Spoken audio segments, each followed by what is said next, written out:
Ashama harka fuunee akkam jirtu hordoftan keenya nagaa keessanii nageenya keenya bakka jirtan hundatti isiniif qaqqabu. Tole kuni barnoota teekinooloojii afaan oromootiin Afrikaa Samsung irraa isin qaqqabudha. Barnoota keenya kanarraa keessatti aappii kana jechuudha. Aappii kana qabadhee dhufee jira jechuudha. Faayidaan appilikeeshina kana hedduudha jechuudha. Iskiriina bilbila keenya irratti appilikeeshinoota keenya bifa miidhagaa ta'een kan nuuf idiit godhudha jechuudha. Aappiin kun akkasumas diizaayina appilikeeshina keenyaas kan haala gaariidhaan nuuf jijjiiruu danda'udha jechuudha. Fakkeenyaaf rogoota garaagaraa reektaangilii, iskuweerii fi sarkilii akkasumas roga kanaan alaalee jechuudha. Rogoota garaagaraatti aappii kana kan jijjiiruu dandeenyu jechuudha.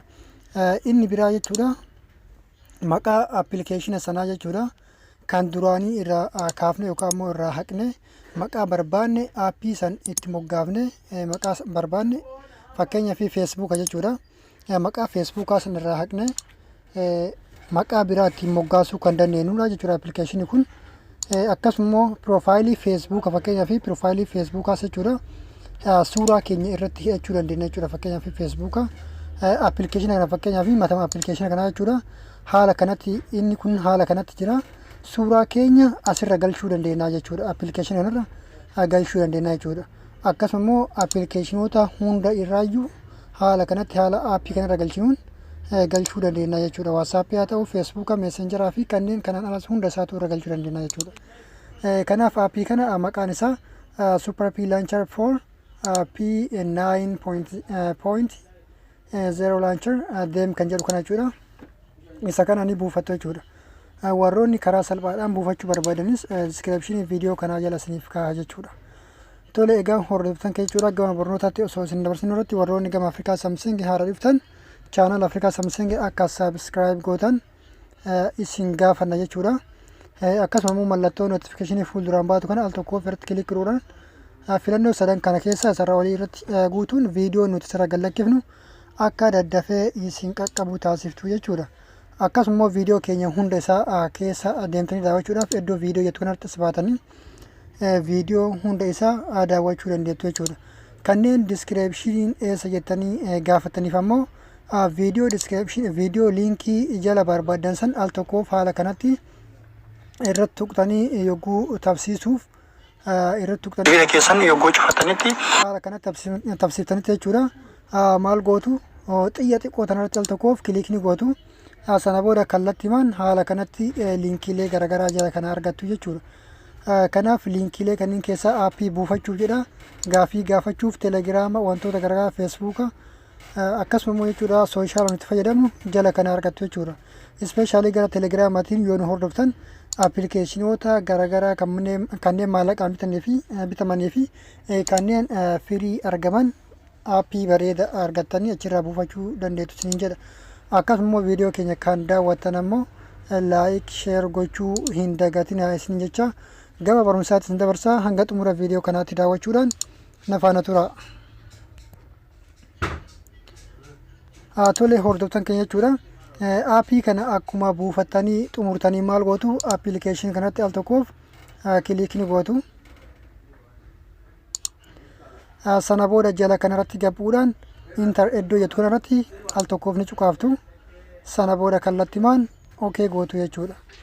Egaa hordoftootaan keenya jechuudha akkuma isin agartan aappiin kun diizaayin isaa guutuun isaa haala kanatti nuuf jijjiiramee jira jechuudha. Akkuma isin agartan haala kanatti bifa miidhagaadhaan bilbila kiyya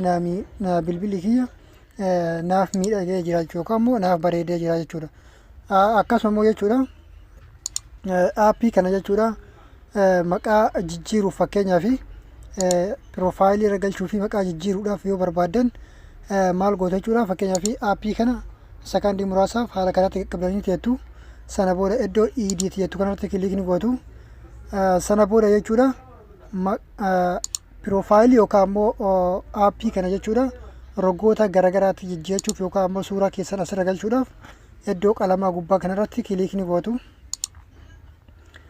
Sana booda kanneen keessaa fakkeenyaaf kirooppii yookaan immoo sarkilii yoo godhuu barbaadan akkasuma fill icon as circle kanarratti yoo guutan kunniin hunduu danaa garagaraati yookaan ammoo roga garagaraati isiniif geeddaraa jechuudha.